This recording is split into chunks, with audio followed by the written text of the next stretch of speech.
Kiss my ass is boost lazy. Boost Theasy.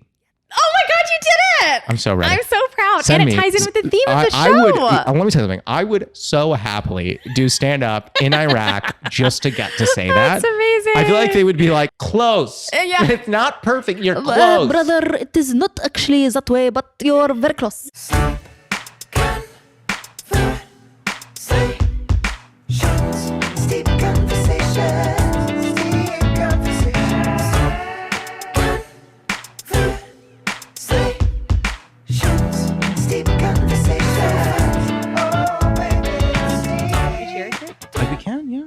Cheers. Do you have an RBG? Oh my God. Yeah. Sorry. I have a lot of mugs. That's amazing. That is good. delicious. That's really good. That's fantastic. Do you know what that tastes like? Celestial Seasonings sugar cookie. But better But than much Celestial better. Seasonings. So for those who are steeping at home, my steepers, my steepsies, my steeple. For those that are steeping at home, we are drinking a tea by Hella Tea, which is independently owned tea shop in the Bay Area. Support her. She's great. This is called I Got Chai on it. So creative. I love these. I love good marketing. I hate do too. bad copywriting where they think they're funny. That's but the probably good ones, most of my captions on social media. You're like, I don't like bad copywriting. I'm like, that's what I do. Yeah. That's amazing. I do copywriting on the side, so I'm very particular about copywriting. I'm so scared for you to see my socials. We're gonna do a full social download. Good. Well, okay. So this is a mix of I Got Chai on it, and then this is crazy. So my steepers at home are gonna be like, what the hell? But I'm just being honest. So you asked for caffeinated. Yes. Chai is predominantly not caffeinated. So we did a mixture. It's predominantly non-caffeinated? Yeah. Did you know that chai actually in Hindi just means tea? Yeah. Yeah. So, I knew that. Yeah. You're like, knowledge. You're like, I knew that. Yeah. Chai is usually a mix of spices. Okay. And I love chai.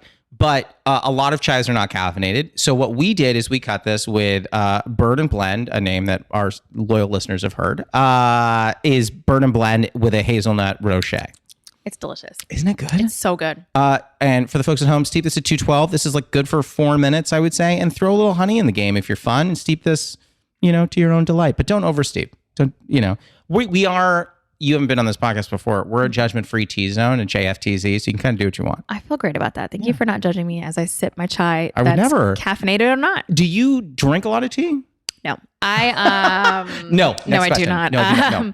Drink a lot of espresso. My parents drink a lot of tea. Every night they're drinking it. They drink chai. So in Arabic, chai also just means tea. It doesn't mean chai specifically. Wait, you said they drink tea every night? Every night. I love your parents. Every night. Love your parents. Like they have their little, they call it istikan, which is like the glass little tea cup thing. Is that what it's called? Where it's like it's like a smaller cup glass thing. It's not a mug. Yeah. Cup. It's those cups like kind of this big. The fancy crystal ones and stuff. I love this. Your parents are in Denver, you said? They're in Denver. They're from Iraq. Off the podcast.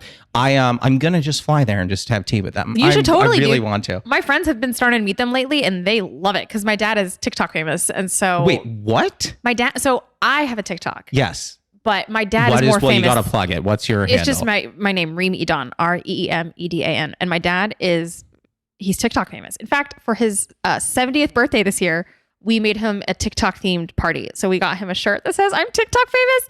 And then we got him a cake that said TikTok. It was a delight. I'm dead right now. It was the best thing. Cause my dad is like, have you seen Jack Whitehall's like Travels with My Father on Netflix? Oh my God. I haven't seen it, but it's on. I have a list of things I want to watch and it's on there. Yes. Because I had wanted to go traveling a lot with my dad. Yeah. So my dad is like that. It's like Jack Whitehall's dad where it's like, his archetype is like no nonsense, but just like older man and curmudgeon-y. So kind of curmudgeon-y, but he's not. He's like very, very goofy and silly, but you wouldn't expect that from like an Arab dad. So that's where his magic lies. I love this. So my dad got recognized more than I have been recognized. Isn't that crazy? Are you kidding me? Off of my social media. Hold on.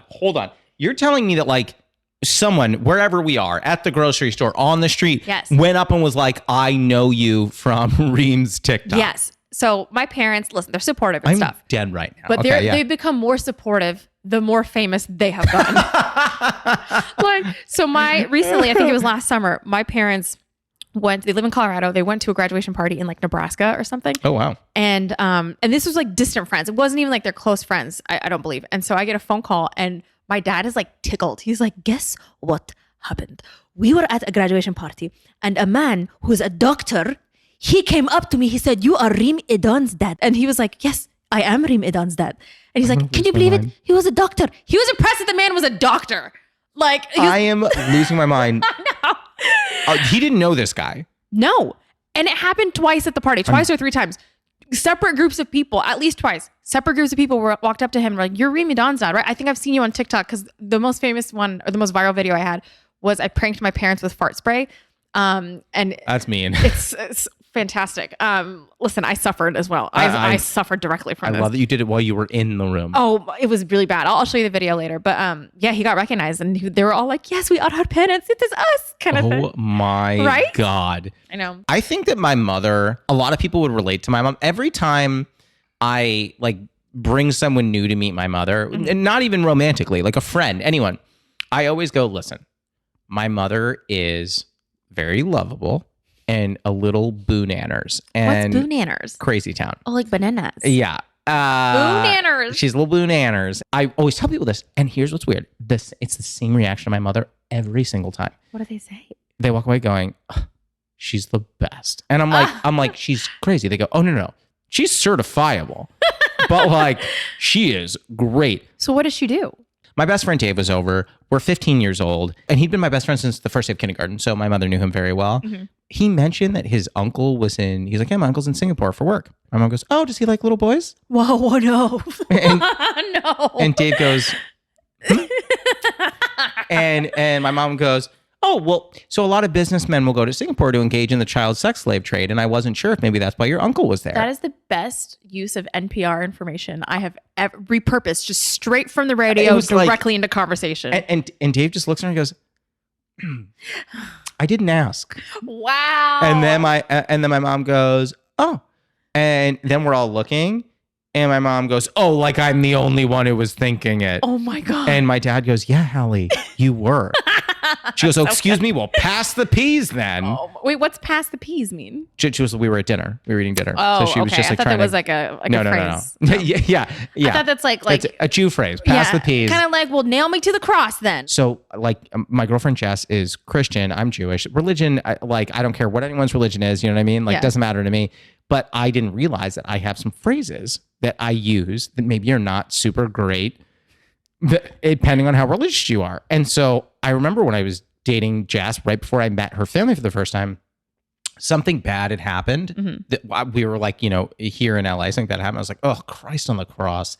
And Jess goes, so just for the future, oh my God, that phrase, I don't mind. I wouldn't say that around my family. And I go, oh, I didn't mean it like I was just like, oh, this. And she was like, sure, I'm not upset at you. Yeah. I'm just letting you know that phrase is probably one you're not going to want to say to my mother. That is incredible. Also, I've never heard anyone say Christ on the cross. I, as a Muslim, say like, oh, Jesus Christ. I got in trouble when I worked at General Mills for saying Jesus Christ in a meeting. But you worked at General Mills? I worked at General Mills. What did you do at General Mills? I was in multicultural marketing. That's incredible. I swear to God. I also used to work in marketing before I became a comedian. You used to work in marketing? Yeah. Where were you? I graduated with a marketing degree. I worked at Disney in marketing and publicity. I also graduated with that degree, but go ahead. Oh my God. I worked at Paramount for a little bit. Did you really? I did. And then I worked at STX Entertainment. And then that's where I started doing stand-up and then eventually left that and did stand-up. And now on the side, that's why I said I do copywriting because I'm funny and I have a marketing background.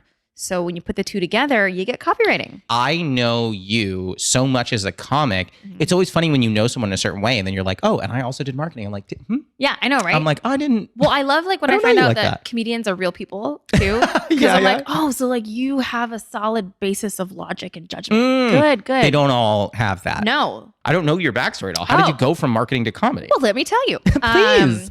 Let's have some tea and chat. Let's spill the tea, shall we? I'm in. So I graduated with a marketing degree from the University of Denver. And then I was always in like marketing competitions too. Like in high school, I did like DECA and FBLA and stuff. Oh my Lord. Okay. First of all, I figured out from a young age how to travel. That's all I wanted to do. My family moved around a little bit. We moved to the Middle East for a few years. And so I got a taste of traveling and I loved it. And so then throughout high school, I started figuring out how I could travel, and it was competitions and conferences. Oh, I was like, where is she going now? Yeah, I see where you're so going. That's how it kind of started with marketing and stuff. There's this like competition, and I was like, well, I'm like very social and I'm really good. Yeah. I just naturally have public speaking skills. So even though I have like the grades to be a doctor, I think I want to do something like marketing because it seemed like, I think I also saw like How to Lose a Guy in 10 Days. And I was like, I could do. Listen, I love that. Right? I was like, I could do what Matthew McConaughey does. Mind you, like in the background, I was like a chubby kid. And so I was always like the funny kid because, you know, you have to develop a personality at a young age. Yeah. Big ears, big nose, curly hair. That's how it all it's came like, to be. right? It's like, it's our armor. Yeah. I interned a bunch too. I interned at Disney New York, Disney LA. I interned. So you were already traveling even in the internships. Yeah, I was just jet setting from the get go. Yeah. So I worked at like agencies in Denver, did marketing for all the movie studios. And then when I moved out to LA, I was not trying to get a job in marketing. I was like, listen, deep down inside, I want to be an actor. So I'm just going to go to auditions and stuff. I'll move to LA because my sister lives here. Oh, I didn't know that. Yeah. And so I was like, in fact, I didn't even want to move to LA. I wanted to move to New York, but she convinced me to come crash on her couch. What is the age difference? She's 2 years older. Okay, cool. So 2 weeks into it, I got a job at Paramount in marketing. And I was like, nah. You weren't even trying. I wasn't trying. I mean, I kind of was trying, but I wasn't trying. You half-heartedly threw out applications. Yeah. And then resumes, it came whatever. through 2 weeks after I graduated. I was like, I can't say no to this. Like, I can't say no to a full-time job at Paramount. So I was like, okay, what I'll do is I'll take the full-time job and then I'll audition on my lunch breaks, which we all know doesn't fucking work. That's not pot. It doesn't. I mean, if you manage to find out, bless you. But like, I don't know who can do that. I managed to sneak away over the course of like my 5-year like real boy career.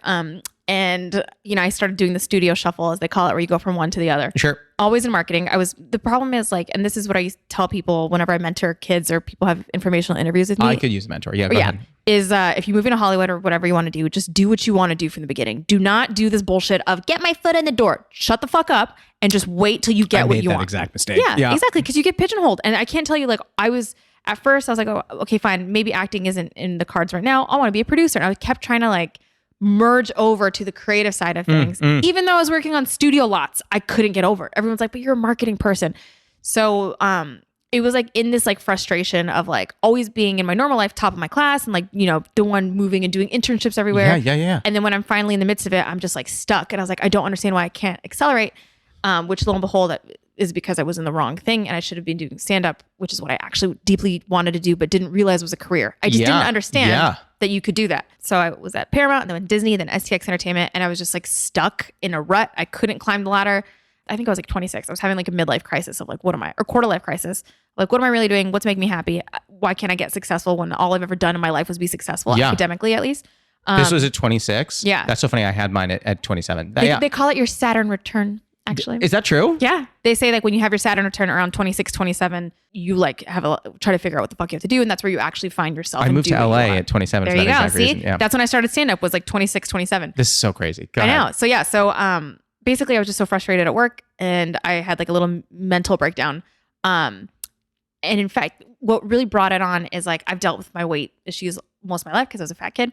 And then at this certain point in time, I had finally gotten like to the weight I wanted to. I dyed my hair blonde. I was like, okay, this is it. I was fashionable. I have to see photo evidence of that I'll later, show you. Yeah. I was like fashionable. I was like, do my thing. And then I was like, but I'm not happy. So it was like everything I had worked towards and then it wasn't what I wanted. And I was like, what the fuck? So that's where I had a crisis. I was like driving around LA this one day. It was a Saturday and I didn't have a destination and I just kept driving around. And then I called my sister freaking out. I was like, I don't know what the fuck to do with myself. Like, what do I do? Where do I go? What's my fucking purpose? And she was like, pull the fuck over and go to a yoga class or something because you sound crazy. That's actually not bad. I don't think that's bad advice. No, it's amazing advice. And there happened to be a meditation studio that opened up called the Den Meditation. And I went to a class there. Literally that day. Went in? I literally got on ClassPass and I was like, I need to find something because I was going crazy. And I went to this meditation studio and then fell in love. I finally felt like calm. So then I kept going back over and over again. And it was through all this like consciousness, meditation, whatever work that I finally asked myself, like, what makes me happy? Or try at least pinpointed that I needed to ask myself what made me happy. And that's how I started stand-up. I wasn't like, I'm going to be a stand-up comedian. I just was like, okay, so like what gives my heart joy? I was like, well, I like making people laugh. Yeah. I'm always the funny girl. I'm always like in deep down inside, I always wanted to do something like that. So why don't I just like go to an open mic? I always said I would. So let me just like find an open mic and I'll go. And that's how my stand-up career was born. I literally just set myself a deadline from there. I was like, all right, by the third week of February, I have to go to an open mic. And then I told a friend about it.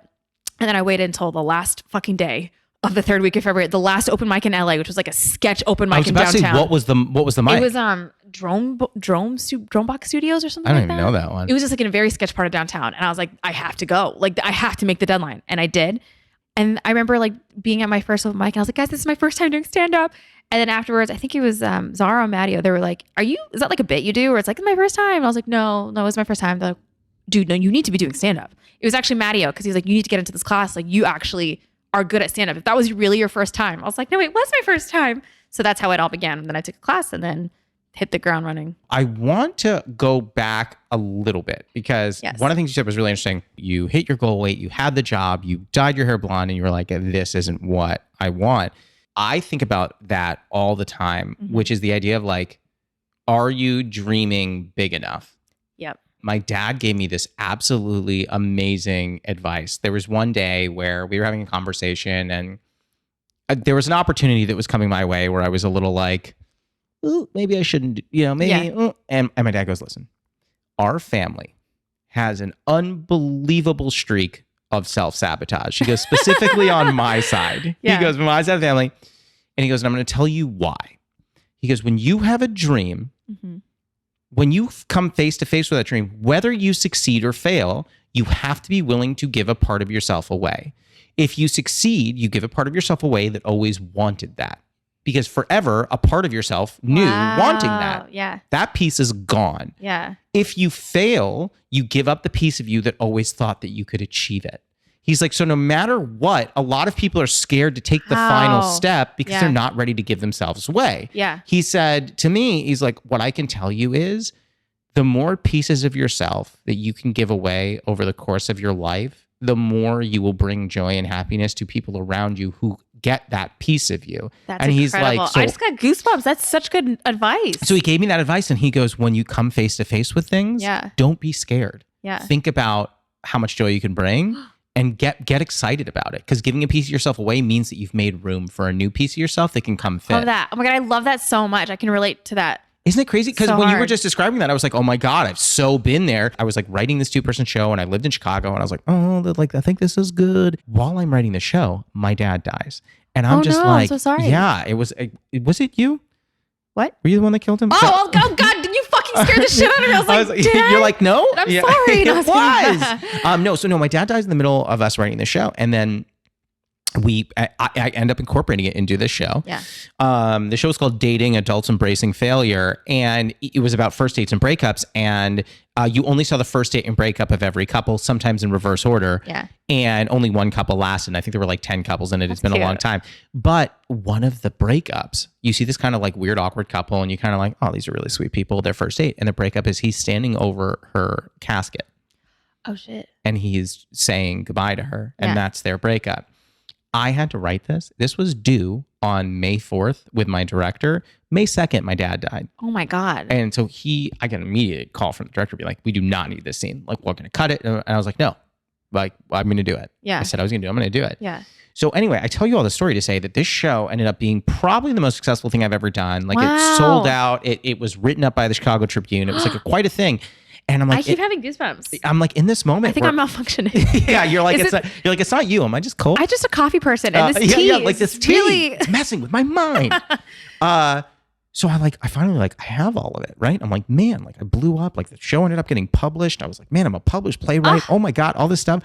And I go, oh, but I was supposed to feel like now I did a thing. Yeah, and I don't feel anything. Isn't that the weirdest thing? I didn't know what to do. No one tells you. I'm so proud of you for reaching that point because I was having this conversation with my sister today. And I have it a lot because listen, I'm not today. You said today. Oh my God. Oh, yeah. Okay, yeah. But I talk about this stuff a lot because not to be like I'm conscious, but I try. I really do try. We all should try. Yeah. And I just being someone who travels a lot and who's very into spirituality and meditation, and I read about philosophy and stuff. It's very prevalent to me that a lot of us are lost, myself included. Yeah.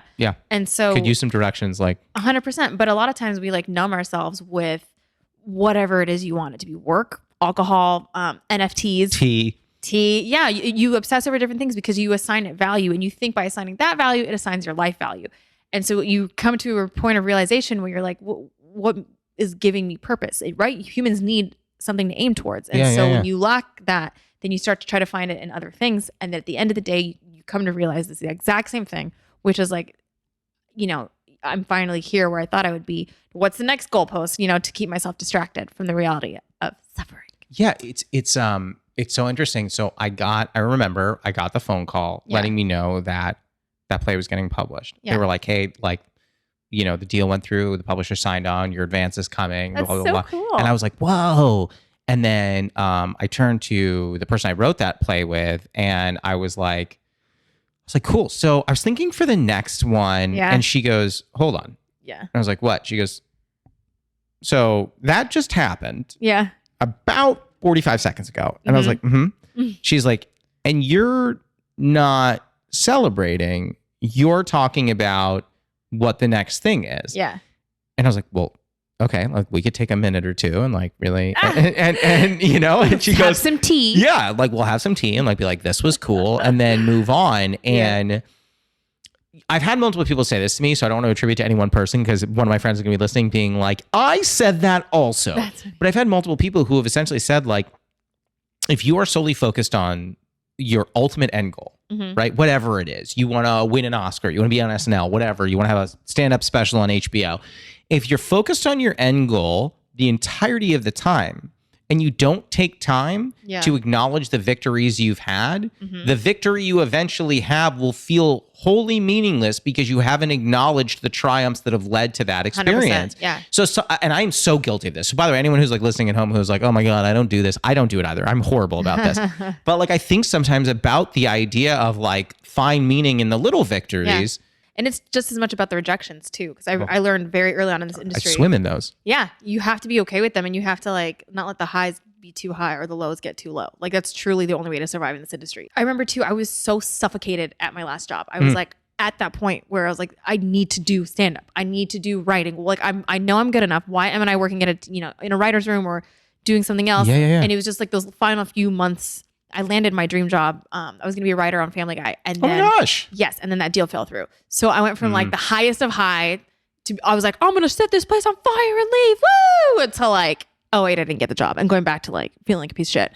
And it was just through like that like nothing is real until it's real. And like even when it is, you have to like stop and appreciate it and then move forward. So it's like this really weird, delicate balance of like, stopping to smell the roses, but at the same time, like not getting caught up in the thorns. That's poetry. Thank you. I was going to say that was amazing. You just need someone to believe in you, and you need to believe in yourself because I so often don't. Yeah. I searched after that whole Family Guy incident happened. Like I had signed with like reps overnight. Like it was like a Hollywood make a dream situation. Like I'd rather do all the work, and I believe in myself enough to where it's going to be okay. It's not like, one person believed in me, and if I don't stay with them, I've lost my big chance. It's like, no, I know I'm talented enough. And you have to believe that. You have to believe in your own talent to be like, it'll work itself out.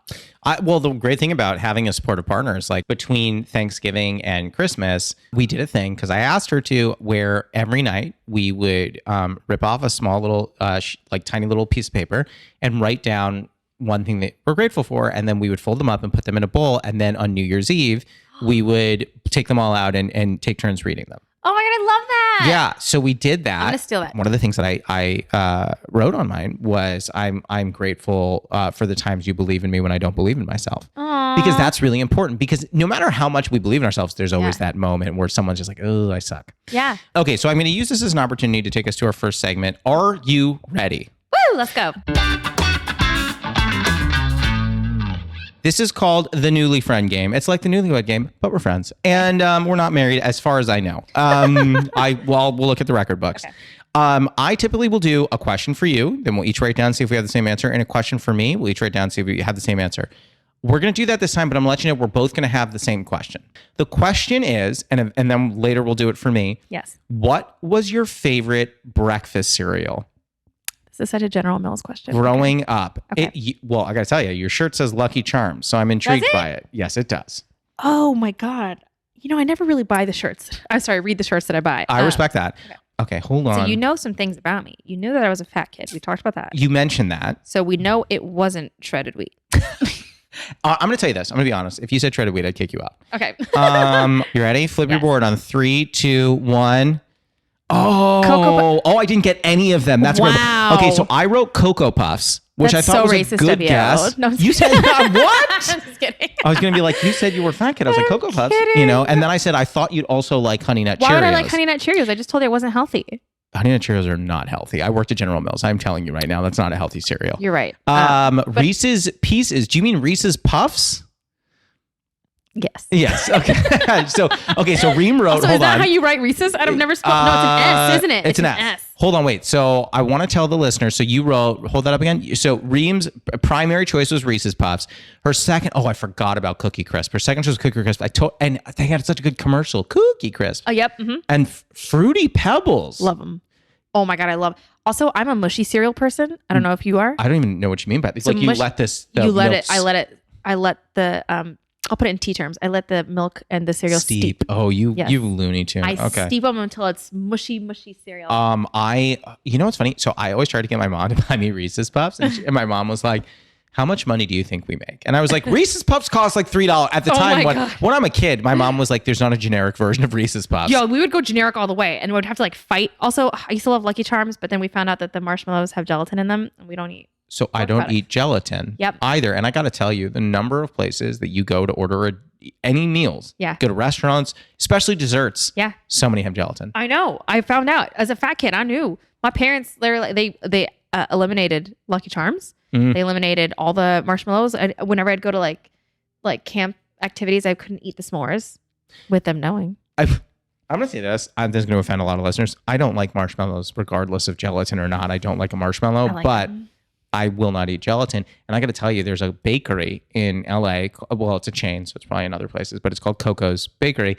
And Jess was trying to make me feel better one day. And so she bought me a slice of triple berry pie. So pie is my favorite dessert. Okay. So she bought me a slice of triple berry pie, and I was so excited. And I took 2 bites, and I was like, oh, you could taste the gelatin. I couldn't taste the gelatin, but I could taste the texture. And I was like, I'm almost positive there's gelatin in here. Yep. Mm-hmm. And she was like, I don't think so. And then I called the place, and they're like, yeah, we use gelatin in all our pies. I'm like, y'all okay, are but monsters. see, you're taking it a step too far. If I don't know what's in it and I'm told it's not in it, I'm chill. I wasn't told. Jess just said I don't think it. It wasn't Jess's fault. But I don't think is good enough for me. I'll pursue it. Yeah. I'll pursue it. You'll pursue it? I Yes. won't pursue it. I mean, it depends. If it's meat, like if it's like, oh, is that like a chunk of tomato or bacon? I'll be like, But if it's like a yummy, like a meringue, I'm not going to be like, does this have gelatin? I'm just not going to ask. Okay. You ready so my question, I'm going to have the same question for me. Yes. What do you think was my favorite cereal growing up? I want a hint. You don't want to what? I want a hint. I can't do that. Well, that's really unfortunate. I'm getting really specific. Okay. Okay. You ready to flip your board Yes. on 3, 1. 2, 1. Cinnamon Ew. Toast Crunch. Oh, that is offensive. I got it. Honey Bunches of Oats. Honey Boo. Honey Boo. Of Oats. So that was my second choice. Oh, so French Toast Crunch. That's like Cinnamon Toast Crunch. Yeah, they're very You similar. were off by a GIF. So I wrote, for the listeners at home, I wrote Cinnamon Toast Crunch. That was my absolute favorite cereal growing up. I really loved Cinnamon Toast Reem Crunch too. wrote Raisin Bran. Hey, that's one of my current favorites. I hate raisins, so very much not up my alley. There's something about mushy Raisin Bran, dude. You got to be a mushy person. I think I should have could known eat you weren't mushy, into the mush. but I hate raisins. Okay, so let's just pretend I didn't see that so one. hate raisins, but Honey Bunches of Oats was the second thing I wrote, and Reem wrote Honey Bunches of Oats. And then the third one I wrote, and this is very specific, I said Cocoa Krispies, but not generic. Because the generic Cocoa Krispies they don't make your milk chocolatey. Their texture is really bad too. Yeah, not into it. Yep. And the third one that Reem wrote was French Toast Crunch, which was so close to Cinnamon Toast Crunch. How good was French Toast Crunch, man? It was great. Oh, I liked French Toast Crunch a why lot. is all food in the Good? United States flavored to other food? Have you thought about that? We have like pie flavored ice cream flavored soda flavored cake. Like we have everything flavored to a different thing. We have French toast flavored cereal. We're gluttonous. We're a gluttonous country. Yes, we is. That was the Newly Friend game. How do you feel? I felt really good We about didn't that. get any points, but I felt good about it. Sorry, I thought you were a Raisin Bran person. I'm like, honestly, I'm going to tell you something. I've like really enjoyed our conversation, and now I'm a little offended. But otherwise, I had enjoyed it. Did you just draw a little teacup over there? I did. I'm trying to be thematic. Oh, I love it. That's so cute. I like that a lot. So I want to go back because you were talking about how you travel a lot. I want to go back to that a little bit. Do you know how many countries you've done stand up in? You want to figure it out? Sure. This is okay. So I've done it in the United States. No. Yes, I have. How about Canada? I have not done Canada. Okay, so I did the United States and then England and then Germany and then the Netherlands, Costa Rica. You did comedy in Costa Rica? I did. I love Costa Rica. Jess is in Wonderful. Costa Rica right now. I had a great time. I was really afraid because it was a lot of retired people and like ex-military, like veterans and stuff like that. And a lot of what I talk about is being like a Muslim Iraqi girl. And so in my mind, and I'm like 40 years younger than these people. So I was and you really were like, freaked they're out. not going to be cool with this. Yeah. But they were actually very cool with it. I just remember being like, right before I went up, I was hosting. I was like, I think I should change my whole set. Yeah, I should talk about tacos or something like that. Well, I do love tacos, but yeah, go ahead. Delightful. Okay, so what are we at? 7? I was at 5. We're at 5. And then I did Japan, which was awesome. English speaking scene there too. I just generally want to visit Japan, but cool. My favorite country on earth, and I just found out I'm 0.2% Japanese for my 23andMe. And So you're going to take me and tour me around Japan. I'm going to take you to Japan. It's the greatest country on earth. Everyone who's visited who I know is like, it's amazing. The best. And then I performed in Bahrain, which is a country I used to live in. Okay, I'm restarting on the right hand, but we're at 7. So Bahrain, island in the Middle East that I used to live on. And that was a really cool story because I had left 15 years prior to this in 2004 and then never went back. And my parents didn't even tell us we were moving. We thought we were just coming back to the United States for summer vacation. Did you bring your stuff? No. We brought like 2 suitcases, a suitcase each. And then because that was what we used to do. We'd come back for the summer to the United States because it's really hot in the Middle East during the summertime. And my dad was a professor, so we'd have summers off. And then one summer they were like, ooh, yeah, we decided we live here now and school starts Monday. I was like, I'm sorry, what? So I moved across the world without knowing that's not cross country. Yeah. What happened to your stuff?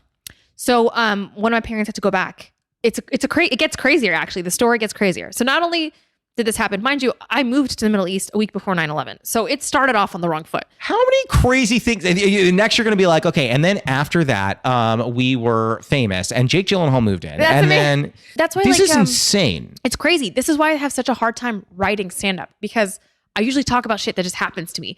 So, and I'd love to talk about that later, how I don't have a style or way to write stand-up. I don't know how any of my set has been written. I just have blacked out how I've never written a joke down. That makes you so much happier. So yeah, okay. So moved to the Middle East. It was crazy though, because we went from being like the Arabs in America to being the Americans in the Middle East. So it was like and I'm Iraqi too. So imagine like when the Iraq war happened, I'm like, where do I stand on this? Very bizarre. After one summer, they're like, we just decided like it's time to move, and we're already here. So So my dad went back to the Middle East to go get our stuff, shut the apartment or the house down, get out of his contract. And so we started life in the U.S. We had bought a house and we were renting it out while we were in the Middle East. So we kicked our tenants out. Where were you? Because I know you started in Denver. Did you go back to Denver? Colorado, Fort Collins. It's like an hour away from Denver. So still in Colorado. All Colorado. Okay, yeah. So we kick our tenants out. We like buy new furniture. I start at school. And then my dad, like 2 months into this, he's like, hey, I actually can't get out of my contract. We made a mistake. You have to move back to the Middle East. So now after this whole shit show, How old were you at this moment? 2004. I was 14. So, yeah, right? This is crazy. So now, after having uprooted our lives, I never got to say goodbye to my friends. All this shit happens. They're like, never mind, we're going back. So now we sell all of our stuff in the United States, move back to the Middle East. And I like surprise my friends at school. I'm like, I'm back. It's crazy. Wah! And then we finish out that school year. And the next summer comes and we're going back to America, right? Because we do that every summer for vacation. And I was like, hey, real quick, you're not going to pull the same shit twice, right? Like where we're like, you tell us it's vacation and then we move. Like he's going to pull the same and they're shit like, twice. of course not. And they pulled the same shit twice, 2 fucking times. Did you have more shit packed? Or this time were you like? No, because they told me we had bought a new house. I was like, this is real life now. We're not doing that dumb shit again. And then we did the dumb shit again. And now, so this is insane. Tomorrow's promised, and then tomorrow's not promised. And then I'm in another country. So that's also why I like traveling so much, because I'm like, oh, I can move around. I don't need a home base, because what is home base? So that for you, it didn't have a definition at that point. And then it like also informs like my stand-up comedy and how I talk about identity and like not. That's why my perspective is like Muslim-ennial, because it's like I'm this, but I want to do this. But did you coin that term, or is that a term? I coined it myself. That's very funny. Thank you. You came up with that? I did, and I'm gonna put it on t-shirts too. You put it on. I was going to say. I'm going to. I haven't done it yet. I was going to say, if you, none of this is, this is none of my business, but if you release a special and it's not called Muslim-ennial, I'd be really, you should. Dude, I came up with hard to do? Because I was doing college tours and my agent was like, you need like a slogan or a catchphrase or a word. And I was like, it took me like a minute. I was like, Muslim-ennial. And she's like, okay. I said, all right. Okay. That took you a minute? That would have taken, I worked in marketing, dude. I knew. I was like, I got it. She's going to say, it would take like 7 agencies. They're like, I'm thinking Muslim-ennial. What are you thinking? And they would be like, Lenny-Uslim. And they're like, it's close, but it's not right. Okay. So back to the countries. Yes. So that was the reason to tell you, I told you that to tell you that second time around when they moved us away, it had been 15 years from when I had like left the country so unexpectedly. So crazy. And I went back for stand-up. And so it was like for this. I'm sure like, you crushed. I did great. Because you could definitely throw out some local references like, I used to live here and do this. Dude, it was wild. And like all of my middle school friends came to my show and like my face was on a billboard and stuff. Like it was wild to have like, and when I was living there too, I remember being like, one day I'm going to move to LA and I'm going to be an actress or something, but I'm going to be famous one day. And it's going to happen. Apparently you were. It fucking happened, you went dude. home and you were like, people were like, oh yeah, she's on a billboard. I know. So everyone's like, wow, you did it. And I was like, I did it. Like, you know, although I don't think they held on to my dream as much as I did. I was like, remember this? And You're like, I said it. yeah. I told Jess the other day, I think the first time that I ever end up on TV is going to be when I'm elderly and lost. I think that's someone be like, have you seen this man? I'll be like, I made it. That's amazing. Okay, so Wait, and then Dubai. I think that's 8. I think that's 8. Which is already an insane number. Palestine. I've done Palestine. Okay, too. so that's 9. I think that's it. That's it. You're saying that's it as if 9 is not a lot, but to me that's insane. It's wild. It is cool. It's pretty cool. Do you change your sets? Yes. Okay. 100%. How? I started doing international shows from an earlier age. Also, I have a multinational audience. Like if you look at your stats on Instagram and stuff, It's embarrassingly US based for me. That's amazing. Mine's like Middle East, US, UK, India. I have a big following in like India and Egypt, random places. The reason it's impacted a lot of my style is because I've learned early on that like what is most universal for me at least is like talking about like my family and cultural stuff. So while I have a very different culture specifically with having like Muslim parents and Iraqi parents and stuff, it translates really well to any kind of like foreign parents or any kind of lost in translation moment. And so that's what informed a lot of my comedy is like commenting on like, well, my parents, you know, did this, or I feel like an outsider in this sense. That travels so well. And being able to go kind of more broad strokes about your observations as opposed to like football and talking about like something super specific American. You clearly don't know me if you're thinking I talk about football. I know, not you. But yeah, I feel like that's helped me a lot. It's much more relatable than like talking about family and real life things are very relatable outside of the United States. And we have like arguably like some of the best stand-up comedy opportunities here in the US. So we push out good comics and other countries want that. So man, sign me up. What's so funny is anytime I like talk to people and they're like, yeah, I changed my set a little bit. I'm like, oh, my set's just all about my life and me. So I don't know. Now there are observations obviously laced in. Yeah. We were talking a little earlier about how I'm discussing a lot about masculinity and femininity, but again, it relates to me. Yeah, as it should. It relates to the first time I got a pedicure, and I was like, interesting. That's perfect. That would travel really well. Would it? Yeah. What I do when I said I adjust sets, I obviously I'm not a dirty comic at all, but like sometimes I have a more conservative. I'm I'm 100% clean. Perfect. People, I always joke. Better. You can travel, dude. If you're clean, you're good to go. I joke with people. I go, I'm a clean comic, but my goal is that you won't know it. I'm Muslim and I talk about that a little, but I'm edgy. Like I'll talk about like going out and going to Burning Man and doing things like that. So I have questions about that. Yeah. Or I'll make a joke that's like, ooh, but you have to be, it's intelligent enough to where it's not a dirty joke. It's like, oh, that's an abortion joke, but I'm not going to go out and say it, you know? I would like to take us to our second segment. Oh my God, are we only on segment 2? I'm so sorry. I talk a lot. Oh my God, we love your talking. I want you to talk for days. The second segment is called Teach Me Something. Okay. My entire life I've been told I have a lot to learn. I try and use this segment to achieve some of it. It can take 10 seconds. It can take 10 minutes, preferably not 10 minutes because I don't have that attention span. But sure. What do you got for me? Well, I was going to teach you how to curse in Arabic. I'm on board. Go ahead. You're going to love this because in my quest to think of what to teach you, you said a word, tease, which is the plural of tea. Now, in Arabic, specifically in Iraqi, and in some other dialects, tease or pronounced please means my ass. So, or please is just ass. So if you say pleasey, it's my ass. Or pleasek is your ass. Some countries, instead of meaning ass, it means front parts. But most of the time, that's when I say, how like Fanny in Britain means. Yeah. So when you say I like to drink teas, in my mind, I'm like, does he like to drink ass? Or see what I'm saying? How are you flipping? You're flipping something in the middle of that. So it's like a t, right? From the front of here. Yeah, okay. But I'm going more towards the roof of my mouth. So it's ta. There you go. So please. Please. Oh my God, you did it. So that means butt? Yeah. So if I say boos means kiss. Oh, this is what I want to know. How do you say kiss my so boos? Kiss my ass is boos. Boos. Lazy. Boos. Daisy. Oh my God, you did it. I'm so ready. I'm so proud out. Send And it me. ties in with the theme of the show. Let me tell you something. I would so happily do stand up in Iraq just to get to say that. That's amazing. I feel like they would be like, I can just imagine if I did this in Iraq, someone in the audience would be like, close. Yeah. It's not perfect. You're close. Brother, it is not actually that way, but you're very close. Yeah, they're like, you tried. You know, I'd be like, I did my very that's best. amazing. Oh my God, what a fun Teach Me segment. Mm-hmm. And here's the other thing about that. I am going to probably just listen back to hear the pronunciation a little more. I'm going to work on it. Please do. There are a few languages that I feel like would be so helpful for me personally to know. And those three would be Arabic. Really? Yeah, hell yeah. The number of people that are speaking Arabic, at least in LA and New York, because I can pick it out. Yeah. You can. I always wondered if people can pick it out. I can only pick it out because I've heard a lot of Hebrew, and those are not similar. so far apart from each other. It's all the kha and stuff. Yeah. So I can usually pick it out, but I always think to myself, I'm like, oh, wish I knew what that was. Let me tell you, I love speaking Arabic. I didn't as a child. I fought my way through it. I was like, no, I don't want to speak it. But now, as an adult, able to speak a language that not many people speak on a day-to-day basis, it is so liberating. Because my sister and I, like today, we were shopping at Melrose Trading Post, and in Arabic, we're like, what the fuck is that? Like, oh, like that doesn't look nice. Tell him I want that. Like, I can barter with her. We can it's like a code. It's an amazing code. And the flip side of that too is, I don't traditionally look Arabic, like from what people think Arabs look like. So even Arabs don't know I'm Arab. And once I tell you or you figure it out, they're like, oh, okay. Like if you know, if you have context, sure.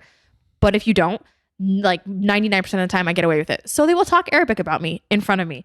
And I love to call them out. I love to be like, do really? you give it a while?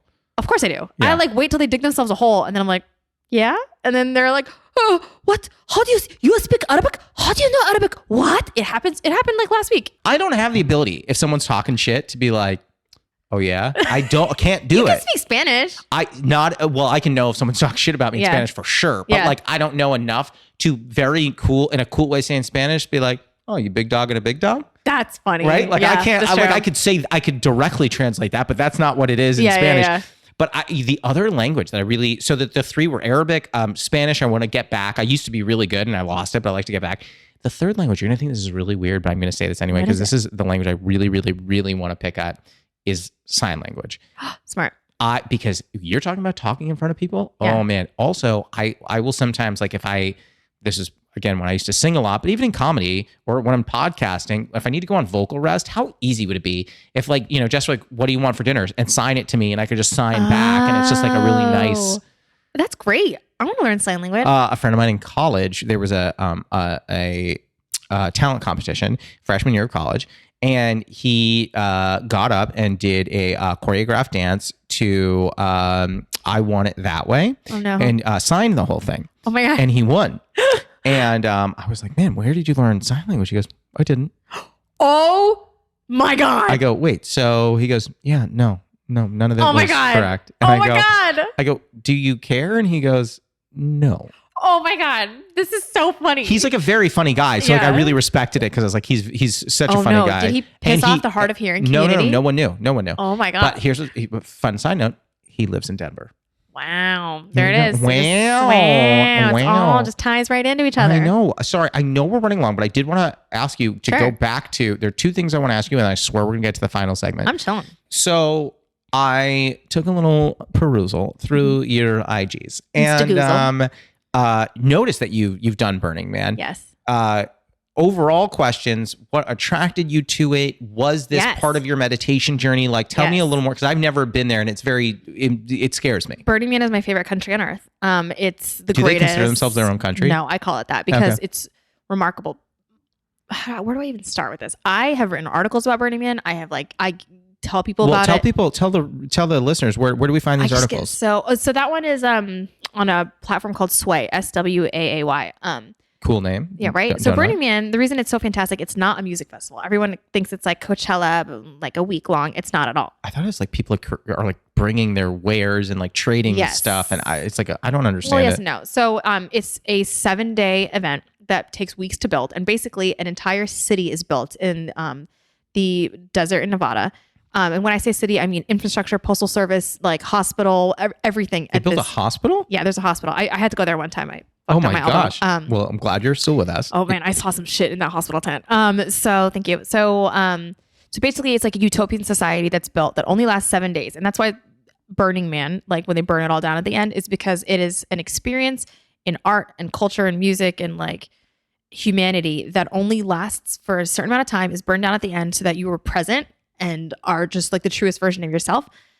It's a society where money does not exist, so you can't buy anything there. In fact, the only things you can buy are coffee and ice. That's it, and they sell it at center camp. There's nothing for sale there. Once Why you get is your that ticket, specific thing the thing they because sell? a lot of our perceived identity comes from like societal structures, like the family we're born into, our names. A lot of people don't use their real names at Burning Man because it's a week where you can exist in whatever world you want to. It's like a choose your own adventure book. Did you use a different name? You can do, I don't know. No, because my name is fucking weird. So people try to give me a playa name. They're like Dolphin. I was like, fuck you. I'd like to be Sea Otter. Oh my God. If that's what you want to do, dude, do it. I think they're cool. But it's such a beautiful, like, it's like imagine a world where money doesn't mean anything. Like you just exist as like the best version of yourself. And it's a society in which everyone contributes, right? So people go with camps, you can go by yourself, but you have to like give something to the playa. So some people offer free food. So, and I'm talking about like the playa. Is that the community? So the playa is like, like the community or like the desert or yeah. So let's say Burning Man. The playa is the generalized version. So some people offer like classes, workshops, meditation. Some people offer music. So they'll fly in like Skrillex, so the best DJs. Like they're offering, because they're music camps. So their offering is like amazing music and like concerts. Some people offer food. I was like biking around one day and there was this like beautiful 1950s diner in the middle of the desert. And they were like, come have some pancakes. And there was mimosas there. There was like everything. Do you have to trade something or there's no trading. So there's several principles to Burning Man. Trading is like, if you don't bring money, then obviously you can be like, oh, have some of this, but it's more giving. It's not trading. Everyone has this idea that it's a barter system. It's a giving system. So like if everyone gives, everyone receives. So one of the other ideas is it's radical self-reliance. That's one of the principles. So you go to this place and you bring in everything you need and you haul all of that out and you are there to exist and rely on yourself for 7 days. Now, will you get things for free? Of course. But you have to rely on yourself. So you learn a lot about yourself, and spiritually and personally, you can party. Like I said, it's a choose your own adventure book. So whatever you want to do, if you want to do drugs, go ahead and do drugs. If you want to go to AA meetings, there's AA meetings. If you want to go to like a spanking seminar, there's that. They have the craziest classes, things that like, you're like, wait, what? And you're like, wait, I guess, why isn't this a real thing? And so for a week, nobody cares. You can wear whatever you want. So some people, can you just walk around naked? You can walk around naked. And it's, there's like, I'd be scared of a sunburn, but otherwise I'm intrigued. There you go. I mean, there are police there too. Like federal police, local police, I forget. But so it's not like, oh, everyone's running around being crazy. Are there more devious things that you could do? Sure. But that's like the whole point of the society is like, whatever you want to do, here's a week for like, and go be whoever you want to be. And like the greatest of humanity comes out. Like I've never seen so much art. There's like art installations everywhere. There's like art cars. So they call them like mutant vehicles that are basically like parade floats, but they're interactive. Some of them have DJs on them. And it's like mind blowing how creative these people are and like the themes. And it's very Mad Max-esque in terms of fashion and stuff. But it's really just like people being the best versions of themselves for a week. And at the end of the week, you meet people from all around the world and everyone's nice. And the median age is like 40 years old. So it's not like raging with like Silicon Valley, although like those people are there, models are there, sure. But it's just like, it's incredible. And you learn so much, and all of your ideas of like how you judge people go away. Like I made friends who were like in their 50s and 60s there, like some of my best friends. And it just doesn't matter anymore. You start to just be a human. It's crazy. It's such a wild hippy dippy concept, but it's really not. Like, what did you like teach a class or like bring a? No, my offering was stand up. Wasn't that fun? Did you actually like perform? I did stand up at Burning Man. This is my first couple months. How many people came? It was like 40 people. That's great. I know. Were you just like, hey, I'm going to be performing tonight at 8 and I would love all of you to be here. Yeah, and so you brought your own mic and your own speakers? My camp offered a stage and speakers and stuff like that. So I actually had intended to do it at my camp. And then that night, like I think it was like wind or something, it got canceled that night. So I ended up doing it another night at the center camp stage. But yeah, it was that was my offering. And then I also brought light up rings, and I gave them out to a lot of people at night, because you have to wear light up stuff at night because you'll get crashed into with bikes. So that was another one of my gifts to the playa, was I'd give people who didn't have lights on rings for safety.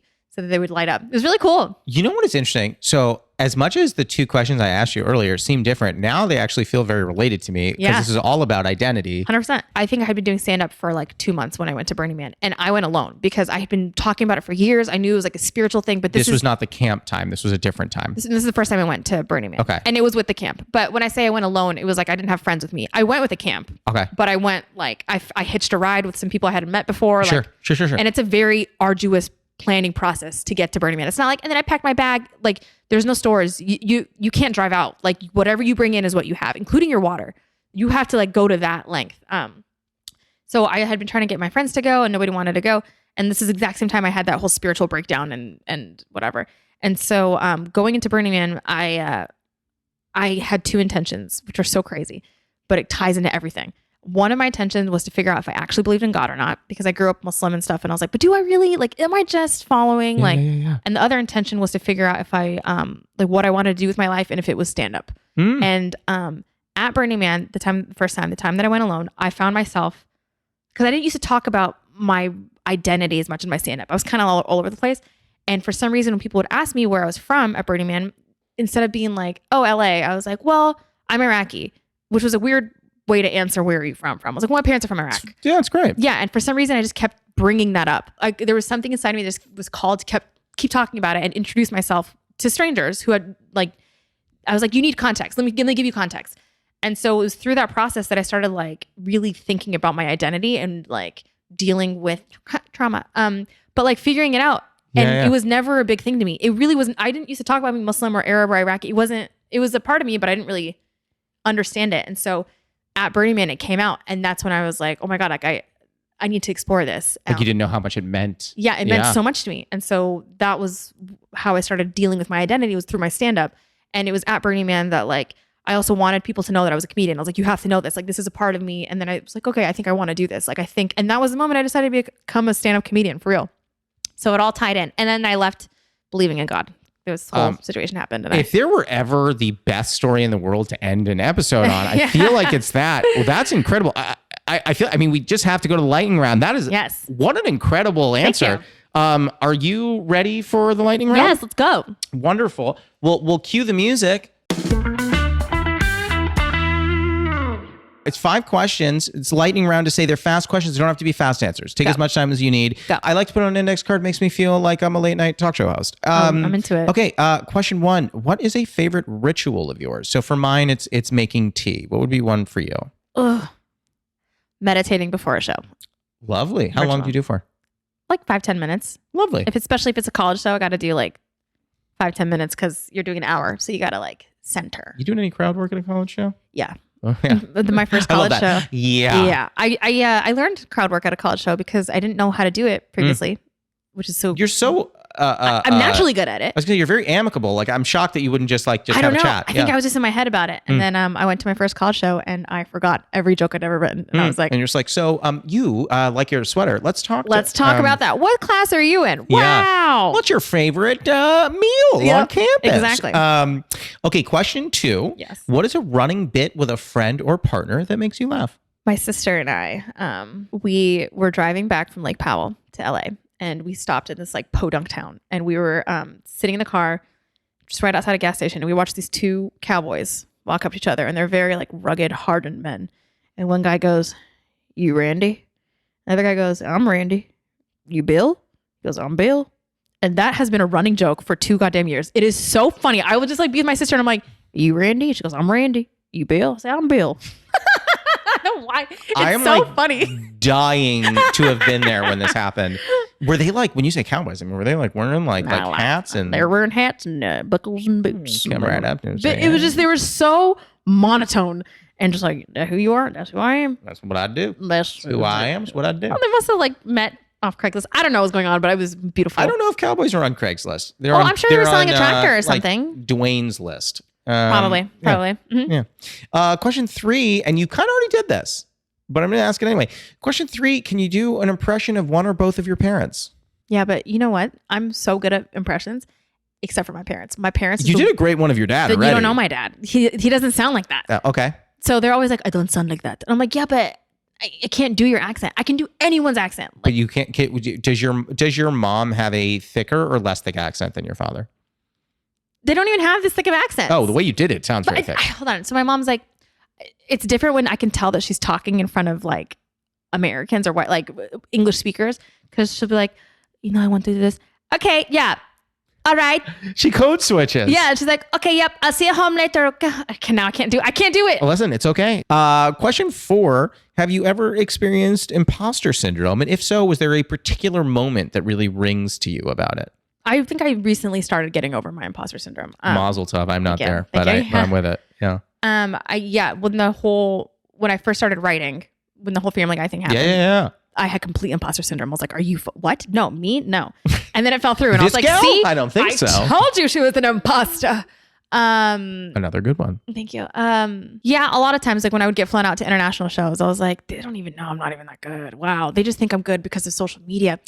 And I would explain myself too. I was like, yeah, see, it's because I used to work in marketing that people think I'm more successful than I am, but then nobody really knows how unsuccessful I am, which is crazy because I know I'm good, but like.